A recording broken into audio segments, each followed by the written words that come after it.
नमस्कार दोस्तों, मैं हूं स्वाति और मेरे YouTube चैनल पर आप सभी का स्वागत है। आप पहले मुझसे मेरे न्यूज़ चैनल पे मिलते रहे हैं और अब मैंने कोशिश की कि लॉकडाउन में क्यों ना ऐसी स्टोरीज को कवर किया जाए जो समाज के लिए एक उदाहरण पेश करती हैं। तो ऐसी ही एक स्टोरी मेरी जानकारी में मैंने सोचा क्यों ना आप सभी के साथ उसको साझा किया जाए। देश में जब कोविड-19 एंटर हुआ, जब देश में हमारे प्रवेश किया, उसके बाद जो स्थिति बनी, पूरा देश लॉकडाउन में चला गया और उसके बाद जैसे जैसे दिन बढ़ते गए लोगों की परेशानियां भी बढ़ती चली गई। लोगों का रोजगार उनसे छिन गया। जो लोग काम करते थे उनका रोजगार पे भारी चोट पहुंची, यानी कि चाहे वो मोची हो, चाहे वो सब्जी वाला हो, चाहे आपके और मेरे घर में काम करने वाला, उन सभी लोगों को काफ़ी परेशानियों का सामना करना पड़ा। और ऐसे में हमने ये भी देखा कि भारी संख्या में लोग जो प्रवासी मजदूर थे वो सड़कों पर निकले और कितनी मुश्किलों से वो अपने घर पहुंचने के लिए उत्सुक थे और अपने घर पहुंचे वो। ऐसे में जब लोगों के पास रोजगार नहीं था, उनकी 2 जून की रोटी की भी उन्हें दिक्कत हो रही थी, तब कुछ लोगों ने जो किसी सरकारी समूह से नहीं थे, गैर सरकारी समूह भी नहीं था, वो कोई एनजीओ भी नहीं थी, लेकिन ऐसे ही कुछ चंद लोग जिन्होंने उनकी परेशानी को देखा, उनके उस दर्द को महसूस किया और फिर एक ग्रुप बन करके, यानी कि वो 36 परिवार एक ग्रुप बने, एक समूह बने और उन्होंने सोचा हमें इन लोगों की मदद करनी है। और इस कम्युनिटी किचन की शुरुआत की, जो आप मेरे पीछे देख सकते हैं, ठीक है, कम्युनिटी किचन है जहाँ पर महिलाएं सभी एहतियात को बरतती हैं। मास्क लगाया जा रहा है, सोशल डिस्टेंसिंग को भी थोड़ा कुछ हद तक मेंटेन किया जा रहा है। यहाँ पर पूरी सफाई के साथ इस कम्युनिटी किचन का आयोजन किया गया। इनकी थर्मल स्क्रीनिंग भी होती है जब ये लोग काम पे आते हैं, यानी कि आप जब ये लोग किचन में एंटर करते हैं तो इनकी थर्मल स्क्रीनिंग होती है। साथ ही साथ आप यहाँ देख सकते हैं कि यहाँ पे पीछे सैनिटाइजर और हैंड वॉश की भी व्यवस्था की गई है। इसका भी पूरी सफाई का ध्यान रखा जाता है। अब मैं क्योंकि इन लोगों से बात करने जा रही हूँ, कैसे इन्होंने इस कम्युनिटी किचन का आयोजन किया, क्या सोचा, किस तरह से इन लोगों ने लोगों से बात की, उनको परेशानियां जो थी उनको समझा, तो मेरे लिए भी जरूरी है कि मैं अपना मास्क लगा लूँ और एक सोशल डिस्टेंसिंग का पालन करूँ, जो हमारे प्रधानमंत्री भी कहते हैं और जरूरी है इस कोविड-19 की बीमारी से, इस महामारी से अपने आप को बचाने के लिए। तो आइए शुरुआत करते हैं हमारी इस आज के रियल लाइफ कहानी की। अब बात करते हैं इस टीम के जो लोग हैं, उनमें से कुछ लोग मेरे साथ यहाँ पे मौजूद हैं। शुरुआत करते हैं शिव भारद्वाज जी से, जो इस टीम को एक तरह से कह सकते हैं आगे लीड करते हैं और सभी लोगों के साथ हमेशा डट के खड़े रहते हैं। शिव भारद्वाज, सबसे पहले बहुत बहुत स्वागत है मेरे यूट्यूब चैनल पे। और कैसे आपने सोचा कि इस कम्युनिटी किचन का आयोजन किया जाए?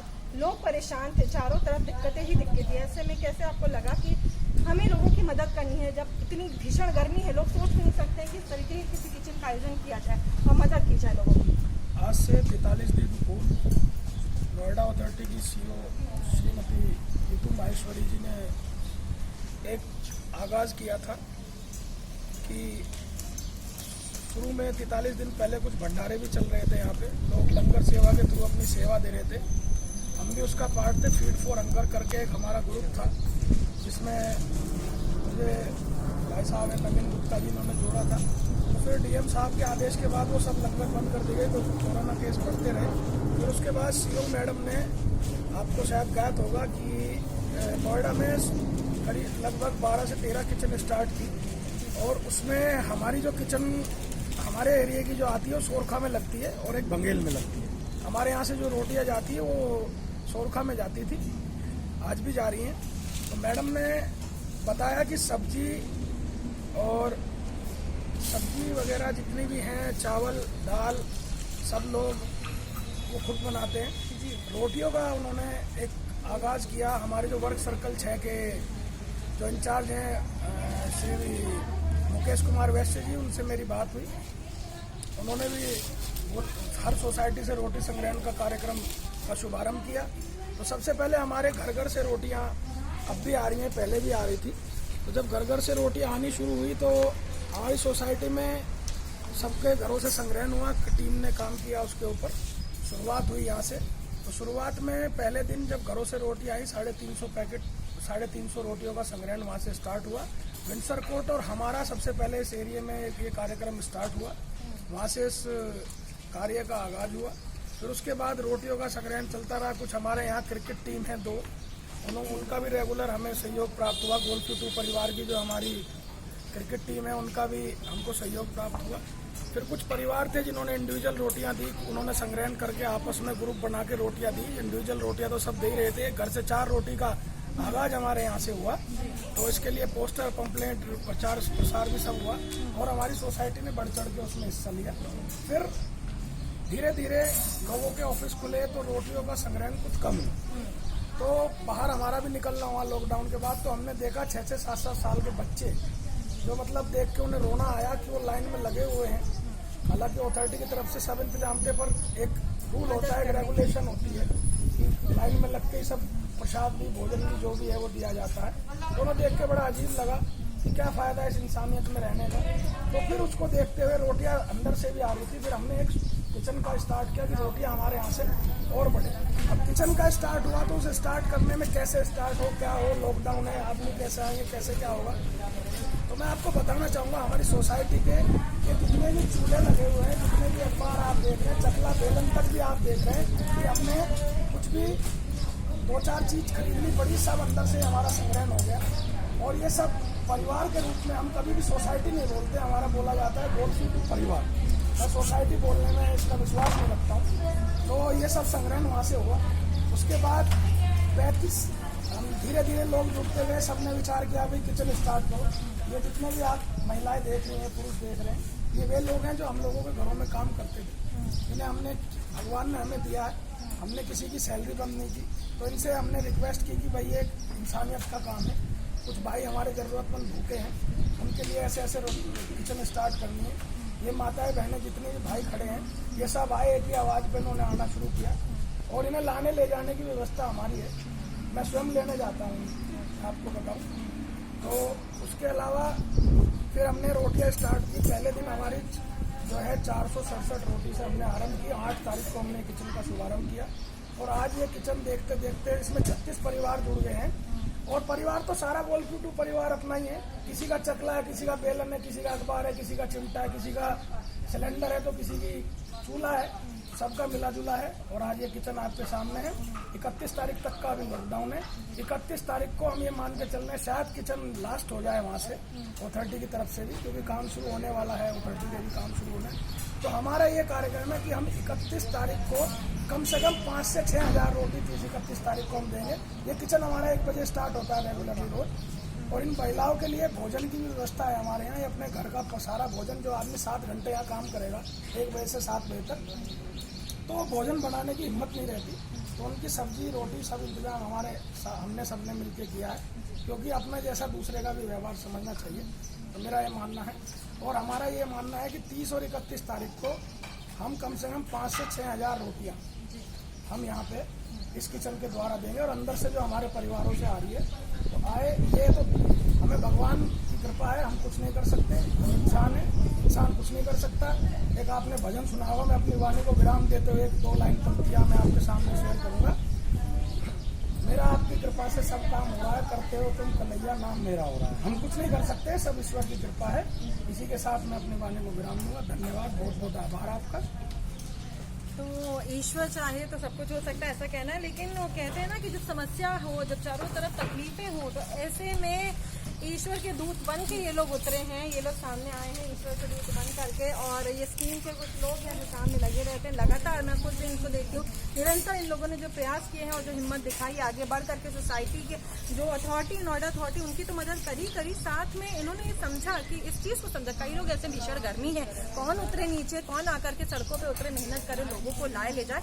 लेकिन इन सब मुश्किलों को दरकिनार करते हुए कहते हैं ना कि जब दिन कुछ करने की इच्छा हो, जहाँ चाह होती है वहीं ही रहा होती है। तो आइए बात करते हैं सचिन जी से। और सचिन जी, आप बताइए कि किस तरीके से आप लोगों ने सोचा है आगे इन सब चीज़ों को मैनेज करने का। और आपने बताया, जैसे शिव जी ने बताया कि करीब 36 परिवार जुड़े हैं इसमें, तो कैसे आपने सब लोगों को इकट्ठा किया? क्योंकि आज के दौर में सब लोग घर पर फ्री और रिलैक्स बैठे, कोई किसी की मुश्किल दिक्कतों में पड़ना नहीं चाहता, बट बहुत टफ होता है सबको मैनेज करना, इकट्ठे करना और फिर उसके बाद सारा काम देखना। कैसे मैनेज किया?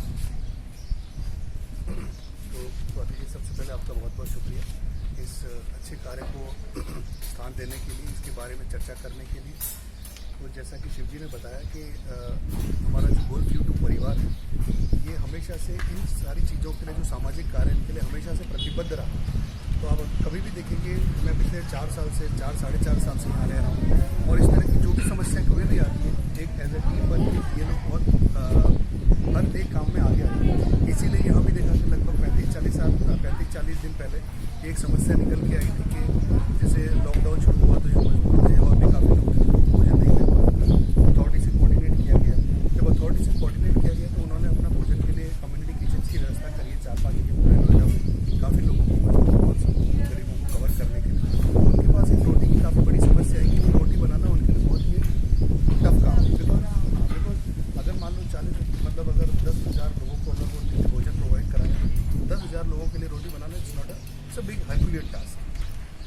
उसके लिए फिर जैसे CEO ने कॉल किया और सभी लोगों ने करा, जैसे साहब शिव जी ने बताया, मुकेश वैश्य जी से बात हुई तो उन्होंने बोला कि घर घर से रोटियां प्रोवाइड करी जाएंगी, तो उससे काफ़ी अच्छा सहयोग मिलेगा।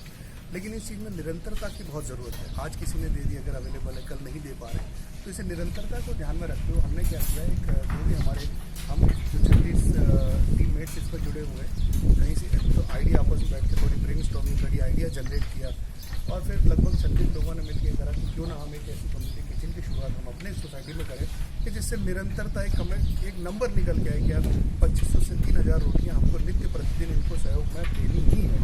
तो जब हमने सब ये बिल्कुल आपका स्टेटमेंट बिल्कुल सही है कि सभी खाने में बड़ी समस्या है, कोई भी नहीं आना चाहता है, सभी अपने परिवार को लेकर सुरक्षा को लेकर। लेकिन जैसे मैंने बताया कि जब एक समाज सेवा की बात आती है तो यहाँ KGB2 की टीम नित्य तैयार है, हर तरह से तैयार है, वो लोग आए। इसके अलावा शायद आपने ये एक रोटी सेवा का हो गया, शायद आपने इधर और भी गौर किया होगा। इसके अलावा जब जहाँ तक बेजुबान जानवर्स की भी बात है, एनिमल्स के लिए, वहाँ भी हमारा रोज़ चारा वितरण होता है। आप शाम को देखेंगे लगभग 5 साढ़े 5 बजे वहाँ भी रोज़ चारा आता है, गायों का चारा आता है। नवीन जी ने हमारी शुरुआत करी इस चीज़ की, तो वो भी एक ऐसी चीज़ है कि बाय डिफ़ॉल्ट अगर आप देखेंगे तो उसके बारे में ये ज़्यादा प्रचार करते हैं और उसमें भी लगभग 30-32 परिवारों की सेवा नित्य। धन्यवाद। थैंक यू सो मच, आपने सारी हमें इन्फॉर्मेशन दी कि किस तरह से आप लोगों ने शुरुआत की और काम किया और कैसे सभी लोग इकट्ठा हुए। और अब बात कर लेते हैं हम नितिन जी से, ये भी एक इसी टीम के मेंबर हैं। बहुत इम्पोर्टेंट हो जाता है सभी लोगों को एकत्रित करना और ये बेहद अहम आप देख सकते हैं कि यहाँ पे सफाई का भी बहुत ध्यान रखा गया है, प्रॉपर तरीके से यहाँ पे पैकिंग हुई है। किसी भी तरीके से ऐसा नहीं कि बिल्कुल बस काम चलाने के लिए सिर्फ चीज़ें की गई, क्योंकि जाहिर सी बात है कि मनुष्य को ये खाना खाना है।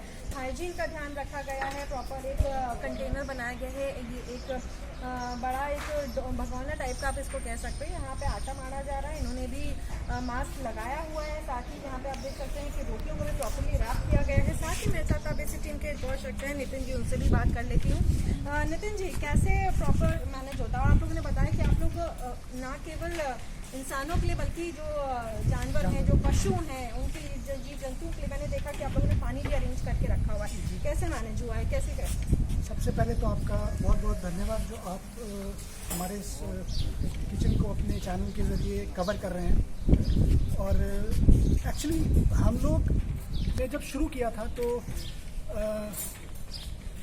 सब घरों से अपील किया था कि आप अपने माध्यम से हमारे टावर के पास रोटियां रखिए, जो कि हम अथॉरिटी के किचन तक पहुंचाएंगे और गरीबों की हम इस जरिए मदद करेंगे। फिर हम एक दिन बैठे थे तो हमने सोचा कि क्यों ना हम अपनी किचन शुरू करें। बट हमारे पास सिर्फ आइडिया था, कुछ एक विजन था बेसिकली। तो हमने कुछ हमारे जो भाई जी हैं, जैसे सचिन जी हैं, शिव जी हैं, राम जी गुप्ता हैं और सूरजीत शाह जी, हम लोगों ने एक मीटिंग की, विचार किया और बस वो विचार करने की देर थी और ये आइडिया निकल के आ गया और हमने तुरंत ही सारी चीज़ों का प्रोक्योरमेंट किया। 36 परिवार जो हमारे साथ जुड़े हुए हैं वो हमारे ऐसे भाई हैं जिनको हमें एक बार बोलने की ज़रूरत पड़ती है, हमें उनसे परमिशन लेने की ज़रूरत नहीं है। हमने उनको एक मैसेज डाला कि हम लोग किचन शुरू कर रहे हैं और हमें आपका सहयोग लगेगा। उन्होंने बिना कुछ सोचे समझे अपना यस दे दिया, हमें अपना सहयोग प्रदान किया और हमने ये किचन शुरू किया। उसके साथ साथ ही हम जैसा कि आप देखते हैं बाहर बहुत सारी कैटल्स घूमती हैं रोज़, तो उनको अब लॉकडाउन का समय चल रहा है, यहाँ पे इंसान के खाने का तो पता है नहीं, जानवर को कहाँ से खाना मिलेगा। तो हम लोगों ने सोचा कि क्यों ना हम जितने भी भाई हैं, हम लोग रोज़ थोड़ा सा चारा मंगवा के रोज़ दिन यहाँ पे गाय चरती है, गाय घूमती है, उनके लिए खाने का प्रबंध किया जाए। तो वो भी हमने शुरू किया है, उसको भी करीबन 1 महीना हो गया और ये भी 8 मई से शुरू किया हमने रोटी का कार्यक्रम और 500 से शुरू किया था और आज करीबन 3000 रोटी हमारी ऑन एन एवरेज रोज जा रही है। देखिए, हम तो जरिया है, देने वाला तो भगवान है। हमें भगवान ने माध्यम बनाया कि हम गरीबों की मदद कर सकें। हम लोग तो सामर्थ्य हैं कि ये खा रहे हैं, अपना काम कर रहे हैं, घर से बैठ के अपना जॉब भी देख रहे हैं, लेकिन कुछ बहुत सारे लोग ऐसे भी हैं जो जिनका काम बंद हो चुका है, जिनको खाने के लिए जिनको खाना नहीं मिल रहा, जिनका सोर्स ऑफ इनकम एकदम टोटली बंद है। तो ऐसे परिवारों के लिए हमने एक मुहिम शुरू की है जिनको खाना मिल सके और भगवान देने वाला है, तो बस वही हम कर रहे हैं और आगे भी करते रहेंगे, आशा करते हैं। Thank you so much. तो ये नितिन जी थे जो इस टीम के मेंबर थे, हमारे साथ जुड़े हुए थे, और हमारे साथ इस टीम के एक और मेंबर हैं, उनसे भी हम बातचीत कर लेते हैं और वो भी बताएंगे कि किन किन मुश्किलों का सामना हुआ। देखिए, एक संगठन ज़रूरी होता है कि जाहिर सी बात, अगर आज मैं कुछ करना चाहूँ तो मैं अकेले सब कुछ नहीं कर सकती। लोगों को लाना ले जाना, महिलाओं को लाना ले जाना, सामान एकत्रित करना, रॉ मटेरियल्स, कच्चा माल एकत्रित करना, आटा, दाल, चावल, ये सब कुछ एकत्रित करना, तो हर वर्ग का, हर एज ग्रुप के लोगों की वो एक रिस्पॉन्सिबिलिटी दी गई है और वो लोग यहाँ पे मौजूद है। हर एज ग्रुप आप देख सकते हैं कि काफ़ी यंग है, कुछ मिड एज के लोग थे, कुछ और भी ज़्यादा एज के लोग होंगे, सभी लोग यहाँ पे मौजूद थे। और आइए जानते हैं कि आप चैलेंजेस के बारे में बताइए, क्या क्या चैलेंजेस आप लोगों को देखने पड़े, क्योंकि जाहिर है छोटे से अगर हम कोई काम स्टार्ट करें तो ये तो बहुत बड़ी मदद कर रहे हैं। क्या क्या चैलेंजेस फेस किया आपने? Thank you Swati ji for covering this story. First of all ये बहुत बड़ी पहल है हम लोग की तरफ से कि हमने रोटी बैंक स्टार्ट किया है। इसमें चैलेंजेस ऐसा कुछ नहीं है क्योंकि हम लोग यहाँ पे एक परिवार की तरह रहते हैं। फिर भी जो चैलेंजेस थे वो ये थे, हमारे पास इस समय लॉकडाउन के टाइम पे रिसोर्सेज मिलना, इतने हमारे शेफ्स हैं, जो हमारी मेड्स हैं जो कि इस समय हमारे लिए काम कर रही हैं, बहुत बड़ा चैलेंज था। और इतनी रोटी हमारे लिए रोज़ की, आज जो रोटी हमारी 500 से स्टार्ट हो गई 3000 तक पहुँची है, ये कवर करना बहुत मुश्किल बात थी। फिर भी हम सब भाइयों के सहयोग से, आप लोग के साथ से, हमारे जो हमारी नारी शक्ति जो लगी हुई है हमारी, इनके सहयोग से हम आज ये कार्य पूरा कर रहे हैं, जिसके वजह से आज हम करीबन 3000 रोटियां शाम तक देते हैं। ये बहुत बड़ा है। हम ये तो नहीं कह सकते कि हम किसी को खिलाने के लायक है, बट हम कोशिश कर सकते हैं कि शायद किसी भूखे का पेट भर जाए।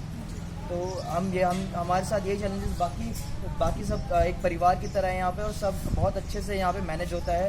एक बिल्कुल हाइजीनिक है एकदम, देखिए कितने मास्क है, सैनिटाइजर्स हैं, प्रॉपर एकदम हाइजीन के साथ यहाँ पे रोटी तैयार होती है और शाम तक रोटी बैंक तक पहुँच जाती है। Thank you so much Swati जी।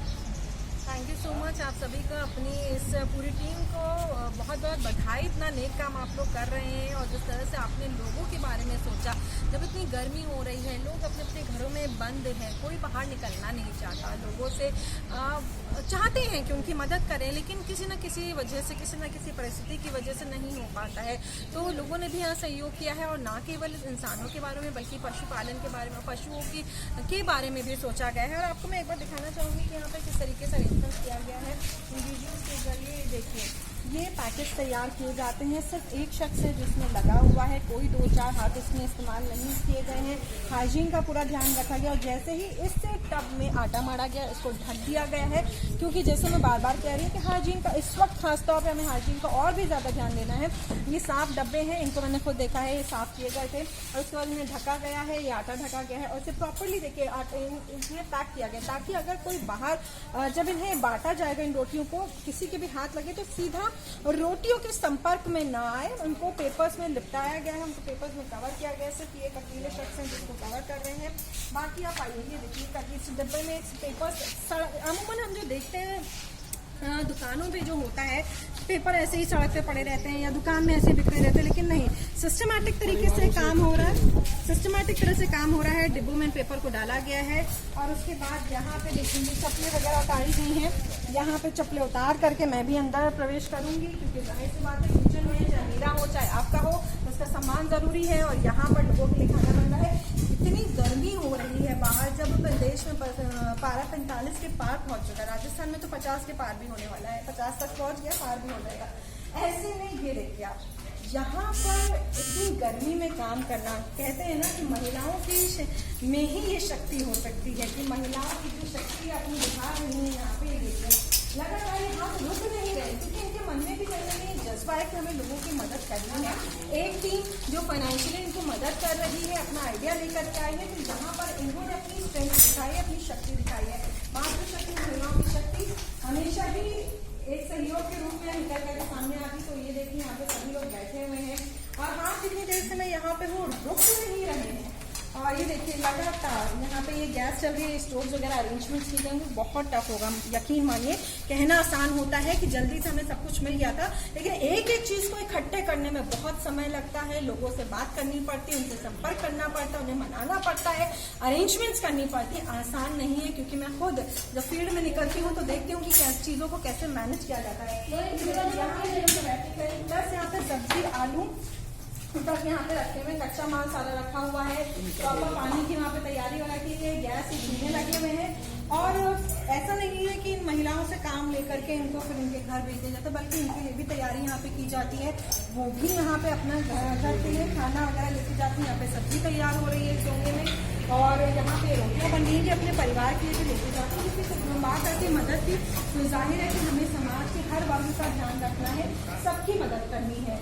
तो ये थी मेरी आज की एक मानवता की स्टोरी, क्योंकि मुझे लगा अगर मैं अपना चैनल लेकर आ रही हूँ तो उस पर पहली स्टोरी ऐसी होनी चाहिए जो दिल को छू जाए। तो कुछ ऐसी ही स्टोरी के साथ, कुछ ऐसी और बल्कि स्टोरीज के साथ मैं आपके सामने लगातार आती रहूंगी। आज के लिए बस इतना ही। आप देख रहे रहिए मेरा यूट्यूब चैनल, बने रहिए और सब्सक्राइब करना बिल्कुल मत भूलिए, लाइक करना बिल्कुल मत भूलिए और ज़्यादा से ज़्यादा शेयर करिए। और चलते चलते मैं आपको एक और शख्स से मिलवाना चाहती हूँ जो इस टीम के मेंबर रहे हैं। आइए उनसे भी बात कर लेते हैं। वो भी यहाँ पे सुरजीत जी आए हैं यहाँ पे, आज उनसे भी बात कर लेते हैं। वो भी यहाँ पे जुड़ गए हैं हमारे साथ, तो वो भी बताएंगे कि किस तरीके से सारी अरेंजमेंट्स तो लगभग सारी बातें हो ही गई हैं।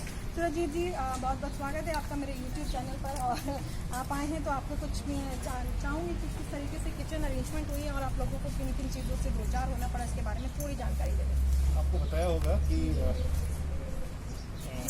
सब कुछ इन्फॉर्मेशन आपको मिल गया होगा।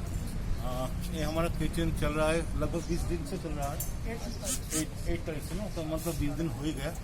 उसके पहले भी हम नोएडा रोटी बैंक के साथ जो रोटी बैंक का जो एक्टिविटीज चल रहा था उसमें हम लोग एक्टिवली कंट्रीब्यूट कर रहे थे। तो इसको जस्ट हमने इसको ऑगमेंट किए हैं कि उसमें कंट्रीब्यूशन जितना आ रहा है उसको और ऑगमेंट किया जाए, बढ़ाया जाए। तो इसके लिए हमने ये स्पेशल किचन खोला है। तो जो जिसका ज़रूरत है, जिस नीडी पीपल जो जिसके अभी अब पता है कि कुछ एक्टिविटीज़ इंडस्ट्री कंस्ट्रक्शन सेक्टर सब कुछ बंद है, बहुत माइग्रेट लेबर है, इन लोगों को जो सब कुछ हो रहा था थोड़ा बहुत हमने कोशिश किया उसको कम करने के लिए।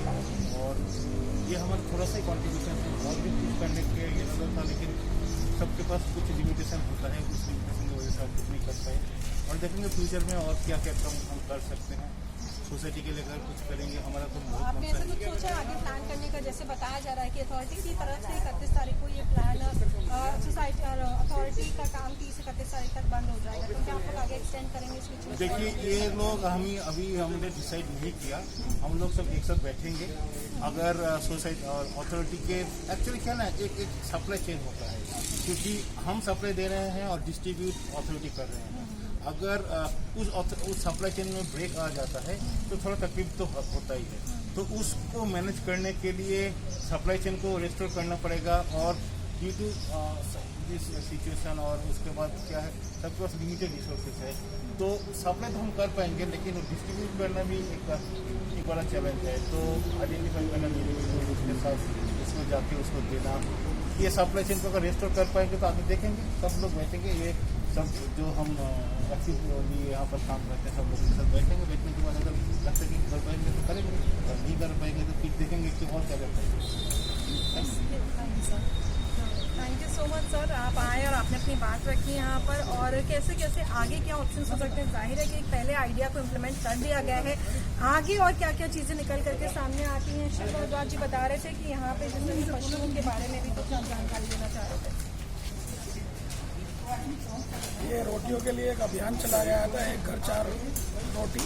ऐसे ही मन में आया, हमारी गौ माता, हम सनातन धर्म प्रेमी हैं, सभी हिंदू धर्म से जुड़े हुए हैं। गौ माता काफ़ी परेशान थी, कुकुर जो हमारे यहाँ पे घूमते हैं उनके लिए भी रोटी की व्यवस्था नहीं थी, व्यवस्था नहीं थी, लोग बाहर नहीं निकल पा रहे थे, पहले लोग फीड करते थे। तो यहीं से उनकी भी रोटी तैयार की जाती है, लगभग 100 रोटी जाती है। दूध मदर डेयरी हमारे यहाँ लगी हुई, उससे लिया जाता है, उनको दूध रोटी का उनको भी जो है दिया जाता है। घास की बात आई तो इसमें भी हम 30 परिवार हमारे जो भाई हैं, तो रोज यहाँ पे हनुमान मूर्ति हमारे यहाँ उसके पास चारा मशीन लगी है, वहाँ से रोज ताज़ा घास आता है कट के, और हमारी पार्क का कोना है, इस पर वो डलता है। मतलब मानवता लोगों के लिए आज भी जिंदा है लोगों के मन में। ये उदाहरण है, जिसको जिस काम के लिए बोला किसी ने मना नहीं किया, और ये कारवा बनता चला गया। हमें भी उम्मीद नहीं थी कि हम 3000 रोटी, हम सोचते थे कि 1500 रोटी रोज की बना लेंगे, और हमारे अंदर कहाँ से क्या मोटिवेशन लोगों ने दिया हमको भी नहीं पता। वही वाली बात है, ईश्वर कराने वाला है, इंसान को क्या औकात है, क्या हिसाब है वो कर सके। तो रोज ये भी लॉकडाउन में चल ही रहा है। सोसाइटी के बाहर में पानी की व्यवस्था नया वगैरह और कई हमारे सभी ने पैसा इकट्ठा किया।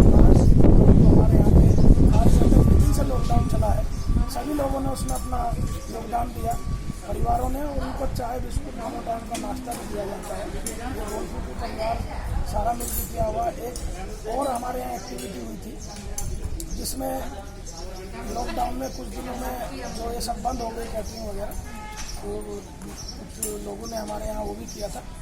वो पैकेट्स रोज 250-300 पैकेट्स और खाने के प्रॉपर तैयार हो गए, वो भी यहाँ से गए हैं। तो यहाँ जिस दिन से लॉकडाउन हुआ है, मैं तो ये मानता हूँ हमारी सोसाइटी में भगवान ना करे आज तक कोई केस नहीं आया, आगे भी नहीं आएगा। यही सब कार्य हम लोगों को आज तक बचाए हुए हैं।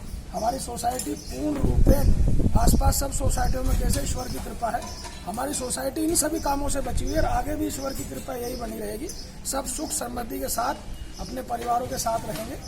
और हमारे यहाँ परिवार में सब, मैंने आपको पहले भी बताया है, किसी का चकला, किसी का बेलन, किसी का तवा, किसी का चिमटा। ये न्यूज़पेपर भी जो है एक मैसेज डाला जाता है कि भाई जिसके पास न्यूज़पेपर हो लोग स्वयं लेके आ जाते हैं यहाँ पे। तो हम सोसाइटी नहीं बोलते हैं कभी, मैं फिर आपको करेक्ट करना चाहूँगा, ये हमारा ऑल फ्यू टू परिवार बोलते हैं, इसीलिए परिवार बोला जाता है। सब एक दूसरे के सुख दुख के साथ ये परिवार जहाँ होता है झगड़ा होते रहते हैं, पर जब ऐसी बात आती है सब एक साथ खड़े हो जाते हैं। ये उसका उदाहरण है आपके सामने।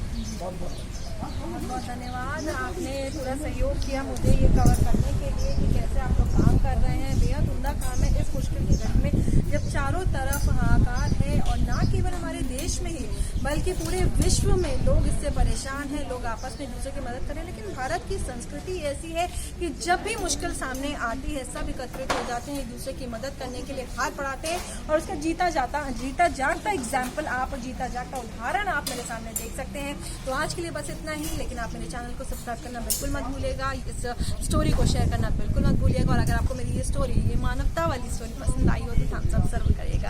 अभी के लिए इतना ही, बने रहिए मेरे चैनल के साथ, देखते रहिए मेरा नया न्यूज़ चैनल।